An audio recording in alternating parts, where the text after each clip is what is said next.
Hi, welcome everyone. My name is Melissa Goodstein. I'm currently the president of the New York Association of Collaborative Professionals, and today we're continuing our series of collaborative chats where we connect with and speak with members of our association and to get to know them better and get to know their work and their backstory. And today I'm thrilled to have Rachel Green, who is the owner of Resolution Practice. What's the name of your practice, Rachel? Resolutions, mediation, and collaborative law. I'm sorry, collaborative divorce services. Okay, so it's a full It's a circle. long name, yes. It's a long name, but I really like the beginning name of Resolution, and it seems like your career has been committed to helping couples and families resolve conflict in a better way and to achieve resolution. And I've known Rachel for many, many years. You've been in practice, I think at least 28 years or a long time, a long A time. long time, A long yes. time, and has been really a pioneer, I really believe, in the field. And I'm just thrilled that you've made time to speak with us today. So welcome.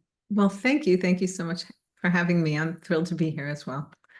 So Rachel, can you tell me, like, I know that your practice is in Brooklyn, but did you grow up in Brooklyn? Where are you from? Where is your family from? I did grow up in Brooklyn. It's funny because, Brooklyn, I used to be embarrassed that I came from Brooklyn, and now Brooklyn's so hip. So it's really changed. Whenever I run into people who I grew up with, we all go, oh, I can't believe there's, a movie called Brooklyn. Like, Right, right. we remember when Brooklyn was Oh Brooklyn. my God. Yeah. I mean, not to go back for so long, but when I was in law school, I couldn't afford to live in the city and I had to live in Brooklyn. I'm like, oh God, I live in Oh, Brooklyn. how And now terrible. I Yeah. can't even get into, I mean, I think you Right. you live now where I used to live in Park Slope. Is that, Yeah, yeah. And it's just a lovely community, really, it really. is. It is. But it's changed so much. I mean, I guess I also left Brooklyn as soon as I could. I lived in Manhattan. Oh, you And then did? when I met my husband and he lived in Brooklyn, Oh, really? so he pulled me back here. Really? Wow. So, where'd you meet your husband, by the way? We met at a ballroom dance class. Oh, really? Yeah. Okay. A friend of mine said, let's sign up for this ballroom dance class. Maybe we'll meet our future husbands. And I went, oh, yeah, right. And then I did. And then you did. Oh my God, that's a great story. Yeah. You still dance? Yeah. Yeah. Do Yeah. you? Sometimes. Not, we don't go ballroom dancing that often, but Yeah, yeah, yeah. Well, that's great. That's a great story. So, how did you kind of get into the field of conflict resolution? What was that trajectory like for you? well, for me, it's kind of who I am.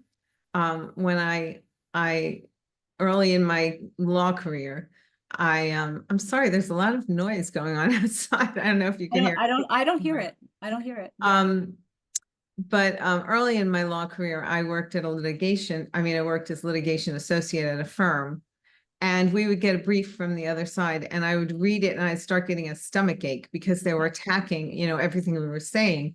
And then I noticed that my peers did not get a stomach ache. They were like, yeah, we're going to say this and we're going to say that. Oh, I can't wait to get them. Right, It's right. like, oh, like this is different for me. I really I don't enjoy the conflict. And Yeah. there was a big corporate case that I was involved with where it was the sale of an aluminum processing plant for $999 million. Oh my God, back then, like starting. Back then, right, Wow. right. I mean, this was probably it was like 1993 or something, and um, there was a settling pond that had to be cleaned up. There was hazardous waste, and it was going to cost 1.6 million to clean it up. So the two companies didn't want to stop the $1 billion deal from going through because of a 1 million, $1.6 million cleanup. And they said, we'll just, do the sale and then we'll figure out later who's going to pay for the cleanup. Yeah. So I came into the case on an appeal to the Fifth Circuit, and the partner gleefully told me that the clients had already spent $800,000 on legal fees, and probably the other side did too, which meant that if on day one they had just said, let's split it, they would Right. have been better off because they were beginning, the appeal to the Fifth Circuit. Wow. And Wow. for all I know, they went up to the Supreme Court. And I just thought, I don't want to spend my life just perpetuating disputes.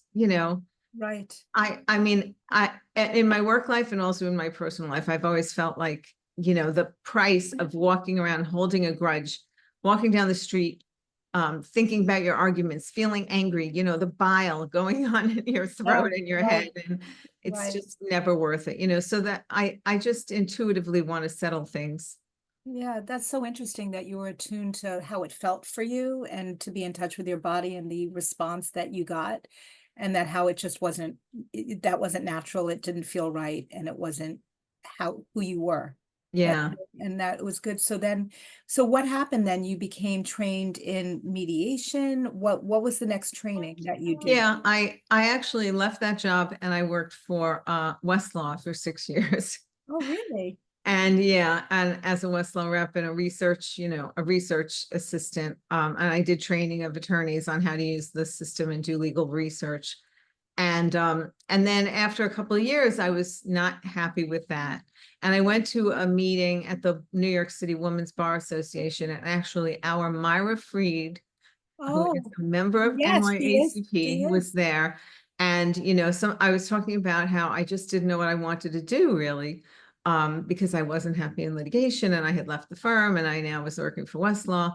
And she said, was there anything that you liked? I don't know if she remembers this. I don't think I've talked to her about this, This but is really she said, interesting. was there any class you took in law school that you really loved? And I had taken an alternative dispute resolution class, and there were two 1-hour classes that were devoted to mediation. And I remember saying, oh, this really makes sense to me. So she said, I know the class that you should take. And it was mediation for lawyers. It was 3 10-hour days. It was 30-hour class. It went over a weekend and then one weekday.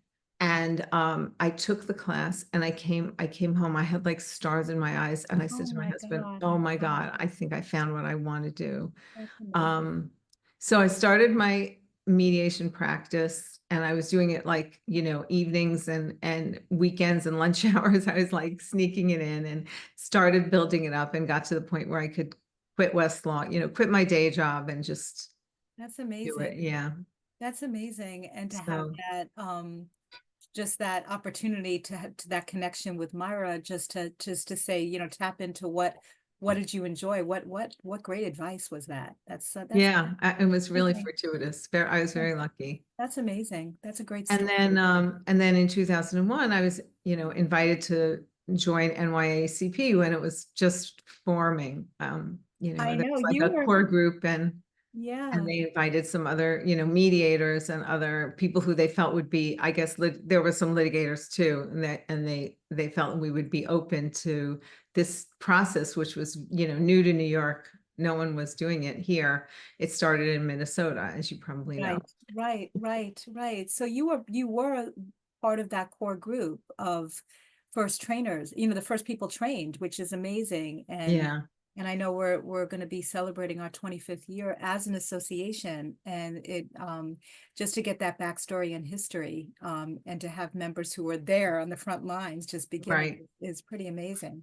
Right. It's And not those of us who have that computer case that was given out once as a, Yeah, so that's amazing. So it sounds like, you really landed in this field because it just really resonated with your values. It was comfortable. It was just like you just found your place, which is yeah. great. And in And, I think I advise my clients likewise. I mean, I have a case right now which may turn into a formal collaborative case, but it's a case that uh, Andrea Vaca's representing the wife and has just been trying. The husband didn't have an attorney until he hired me a couple of months ago. And, it's been a few years that they've been separated and trying to negotiate a settlement. And, and I I was talking to my client, I mean, I was talking to Andrea and she said she didn't know if we could resolve things by just the two of us discussing it, because they were too far apart. And maybe we need to bring in a collaborative team. And we, they're arguing about their child. So maybe we need a child specialist so that we can have kind of an expert's opinion on what the child wants, what the child needs, rather than the parents fighting. No, she needs this, no, she needs that. Um, and and even the finances, they're talking about, are we going to value things as of now, or are you going to value things as of the day they separated? So there are financial and psychological and emotional and Right. legal issues all that are open, and at the same time, there's part of me, I mean, I had a long talk with my client yesterday, and I said, don't you want to put this behind you? Don't you want to move Yeah. forward? Maybe get to a point where you're not so like, ruminating about your marriage, and you Right. can think about maybe having a new girlfriend, Right. dating yourself. Like, don't you want to move forward with your life? Why would you, keep this going and going and Right. going? It's just kind of my nature that I Right. just think it would be better for him. I think it would be healthier for everybody. I think it'd be healthier for their poor little kid who feels so Right. torn in the middle between her parents. And, if they could resolve things and say, okay, this is our new structure. Let's start enjoying this structure, improving it, building on it, and let go of, the anger. Yeah, listen, everyone deserves to be happy, and in holding on to anger and to resentment and to lost dreams, loss, and it just is not healthy. And it just is, and then if you're thinking about relationships, which it is, like what do you hope what do you hope your life to be? What kind of relationship do you want that would make you happy? In terms of your own life, is there a really good relationship or the best relationship that you can think of that comes to mind in your own life? Well, I guess I'm very grateful to my husband, who's always been very supportive, and I don't think I would have my practice if it weren't for him. He's always been my cheerleader. When I That's have conflicts with clients over billing, he gives me advice, and really, even when I have, when I have difficult issues come up in cases, I'm always interested in his perspective. that's Um, great. That's fantastic. That's yeah, really nice yeah. So that, I feel lucky to have found him. yeah, I mean, because the work we do in being, walking through conflict, there's a lot of just, secondhand trauma, if you will, by just doing that. And what do you do to kind of unwind or de-stress, to help you get through, the difficult work that we do? Well, it's great work, but it's hard. It's not easy. Yeah, yeah. I mean, for me, exercise is really crucial, and I do yoga and meditate, and I jog a little bit, Yeah, and I do Pilates or go for a bike ride, all of that, and I feel like I have to sprinkle that even through my day, that's if I can. yeah, that's You know? really important. Well, you're right near, are you near Prospect Park? Do you go, do you, Yeah, I'm not too far from Prospect Park, so I yeah, that's a nice jog over place. there. Yeah. That is nice. Yeah, so in doing the work, as long as you have, and dealing with divorce and separation, is there like a tip that you think, that's kind of, if there was like a number one tip that you could kind of offer as some advice for those that are going through a divorce? Can you think of one? Yeah, I like to tell people, you're in this conflict now, but it too will pass. Mm, And if you can think about, some issue that is being discussed, well, how are you going to feel in 5 weeks? How are you going to feel in 5 months? How mm, are you going to feel in 5 years? yeah, It's going to be different. yeah, And that's, if you can try to hold on to that, that trust yeah, that things are always changing, yeah, and that's, that's something that feels, unsustainable now may turn out to be just fine. yeah. You mean that whole like visualization and the, manifestation of what you hope. That's great advice. I really like that, Rachel. Um, in terms of also, getting back to this 25th anniversary, I'm learning from my colleagues that creatively we like to, cook and create. Do you like to cook? And if you do, is there a signature dish that you have that comes to mind? I love to bake. Yeah. I Okay. bake bread and I love to make pies. And I guess my daughters say that my brownies are the best brownies in the Oh, world. really? So Okay. yes. Oh, yeah. What do you do that's different? Or what's not? Well, it's a very rich recipe with butter and eggs and What can be bad? Right. And they're sort of fudgy brownies, not Okay, as much cakey. And very nice. I kept tweaking the recipe until I You got it perfected it. perfected. Right, right. So All I'd right. be Would happy you, to share that with people if they want. that would be great. That would be really great. But many people don't want to have brownies in their house, and I can understand that too. I don't know. I love baking myself, and when the fall comes, I'm just like in baking mode. It's just like Yeah. so natural, just warms up the house, makes it smell so good. And then it's apple season, so there's like pies and pumpkin, and it's like, Yeah, I'm probably but gonna there is make a a pie science. Yeah, yeah. later today or tomorrow. Yeah. Right, right. With so many different apple varieties coming out, Right. all that is so nice. Yeah. And it's very relaxing. Do you listen to music while you bake, or do you like to do it in silent? Like I what's usually fun? listen to podcasts. Yeah. I'm really big on podcasts. Oh, really? Yeah.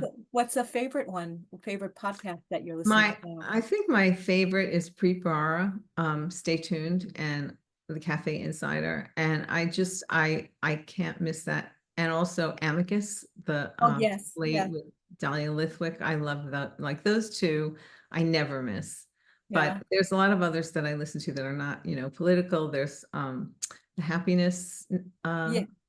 with Laurie Santos. Um and then Hidden Brain, I really like. It Oh, has like a lot of studies of human behavior and why we do really? the things we do. Um, and there are others. I mean, I also Yeah. listen to Wait, Wait, Don't Tell Me. All And I right. listen to NPR. Yeah. Handsome, which is three comedians, and I listen sometimes to Smartless. I mean, You I'm have so a eclectic. repertoire. Yeah. I like podcasts. I listen to a lot of I podcasts. listen to them too. I do. Yeah, It I helps listen me to go. them when I go take a walk or a run or yeah. Yeah. I listen to them interesting to help me go to sleep sometimes. It really quiets my mind when I'm just like hearing, and especially the tone of people's voices. It really is very Yeah, meditative for me. But yeah. yeah, and I watch Wiser Than Me with Julie Louise-Dreyfus, which Oh, yes. I like that one too. I've listened to a few episodes of yeah, that. yeah, I just love Yeah. that whole concept. The whole show is just very inspiring, really Yeah. is. Yeah. So in terms of going back to NYCP, because you have been like a charter member, literally, I mean figuratively in so many ways, is there like a collaborative experience that you've had that is like if you had like your best experience in a collaborative and why was that? That's a good question. Let me think. Um, I guess there was one case that I had where they had a lot of money and they had like 30 million. Oh Uh, wow. yeah, which I think most people would say is it's a That's a good lot. amount of money, right? It's Yeah. something. It's and they had a lot of emotional intelligence, I think, this couple. Mhm. I mean, we had a full team and so we had a family specialist, we had a financial neutral who we certainly needed because they had complicated finances. Sure. Um, and the wife had initiated the separation and the husband was really devastated. Yeah. He was my client. And, so I was quite aware of how hurt he was and how this just wasn't what he wanted. They had two kids who were in college and, he had been kind of looking forward to the years where the kids would leave the nest and they would have time for each other again. And then she said, oh, I don't want time with you and in my future. And Mm. he was just very hurt. But somehow through working with the mental health professional, he was kind of able to like put his hurt to the side and see the big picture and he at least he didn't have any money worries Right. because there was sufficient money to put the kids through college, graduate school if they wanted. He knew he would be okay. He was going to buy her out of the home because he really loved the home and he didn't want to lose his home as well as his marriage. And and she said okay to that. Like initially, that was a big issue that we spent some time working on, is which of them would keep the house, because they both each could afford to buy out the other. Right, right. And I think that her guilt over his hurt, Yeah, somehow connected enough that she said, okay, you can stay in the house. And he was happy about that. And then, um, it just felt like a good resolution. It yeah, just felt yeah, like the collaborative process really worked to help them express their emotions, their feelings, their yeah, hurt, acknowledge that, there was like a good communication that went on. And, it was just, it was yeah. the right process. And then they were very thankful, and they, That's great. thanked the professionals, and it Yeah. was a really good experience. Well, I mean, that's just like the benefit of working with a full team, to have all the professionals on a case to help with all the complexities and the nuances and all the different layers of when one is divorcing. And you think with 30 million, God, they have everything. Money is not everything. And yet it was, that, to have that emotional intelligence, and to have, that hurt, and to work through it, and to give them the time and a safe place to do it. Yeah, it It was must have, really yeah, I great. can see that being very, feeling like you went into this practice, or into this profession, to be of service, and to help Yeah. people in such a meaningful way to move on in their lives, is very gratifying. And then there was a postscript, because one of this guy's sons went to college with my nephew. And yes, and just coincidentally, actually, my client met, like, I think they were roommates. It was just a Oh my coincidence. God. Oh my goodness. And because their last name is my maiden name, and I use Rachel Fishman Green professionally, as and so anyway, my client said, oh, do you know Rachel Fishman Green? Yeah. She was my attorney in my divorce. So then my sister-in-law, mentioned it. And it turns out he got remarried and had a little baby at Wow. the time that, like this was 2 or 3 Wow. years after the Wow. divorce, Wow. and he was starting another Wow. family. So Wow. Wow. What a small he world. was able to move on. I mean, it was so funny. And Yeah. I was so shocked. I was like, really? That's great, That's amazing. It Yeah, sounds like you did really good work. he didn't Yeah. send me a wedding or a birth announcement. I'm so annoyed. Well, Clients should anyway, stay in touch. yeah, well, it was, but that's great. He was really able to move on and Yeah, kind of create a happiness, and everyone just deserves to be happy, really. And it just, you just meeting people where they are. And that's what I also appreciate about the process, is it's able to move people forward in the most gentle, dignified way yeah, possible. yeah. And, that's really, Because, I feel like one of the big benefits of the collaborative process is that we're not out to destroy anybody. We're sort of taking the big picture, maybe the mature look, yeah, as hurt as you might be. And of course, people are hurt, and it's such a betrayal, and you don't get married to get divorced. And I get that. I totally get that. But, most of us are going through this world trying to do the right thing. And like we're all the stars of our own movie. that's, And even when it seems like somebody does something heinous, if you were in their head, you would understand why they're doing it. And, I think we're all really trying to do the best we can with what we have to work with. And, yeah, sometimes we hurt people that we loved. It's, that's quite, it's just a sad fact of life. there's a fine line between love and hate, and life is not easy, and it's No. complicated, and It's complicated. you, But, the litigation process really is ritualized war. And I don't think your kids will ever thank you for destroying their other parent. right, right. So in the collaborative process, we're hoping that everybody comes through, not unscathed, not unscarred, but just comes through and is able to move forward to this next phase of life. Yeah, I totally agree. That was just so well said. So once you destroy your relationship, you don't get it back, and it's protecting and preserving in the Yeah, way that you hope it to be, and to kind of be guided by what your most important values, and what matters most, and right. have that front and center. I think just what makes the process so special and all professionals committed to that, signing an agreement Yes. that this is what we're going to do together, which makes it Right, so unique. right. So, in terms of getting back to NYCP, was there a memorable experience in your so many years of being a member of NYCP? Is there a special event or some kind of moment that comes to mind that makes the organization one that you've been a member for so long, and we are so grateful for that? Is there a reason why you keep on coming back or keep on renewing your membership?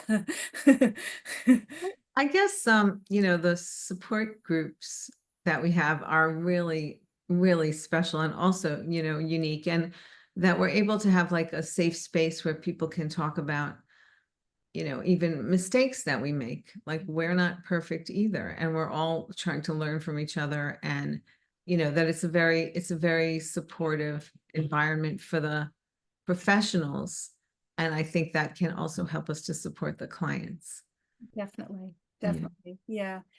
I really do like this. It's the SGCP groups that we have. Right. And I know you've been a member and led. I think you're a facilitator or I am a yeah, facilitator. and you do great work and we're so grateful for it because it is just a great way to connect and to be vulnerable and to say, hey, I messed up or how do I work towards this and just get that input with no judgment, just support and helping, to get through. Yeah.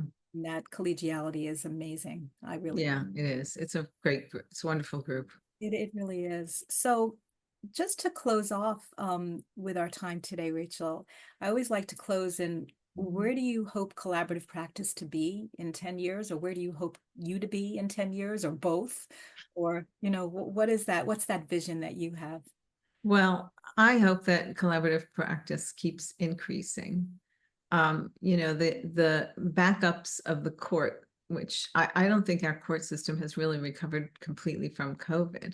Mm, And, they're processing things so much more slowly. And in a way, that's an opportunity for us in the collaborative group. mm, And I hope that collaborative practice keeps increasing because I think it's better for families. It allows people to move through things more quickly, have more control, mm,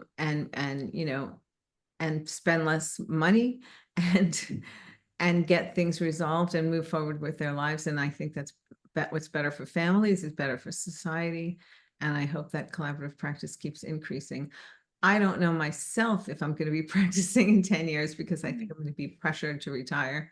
But Okay, that's not so bad. yeah, yeah. Even though I really never want to retire because I love this work so Oh, much. But that's amazing. Well, I really hope that you continue to practice because you bring so much to the practice and we do appreciate all your leadership roles in NYCP as being a facilitator of those SGCP group that you run and really value that and value your membership.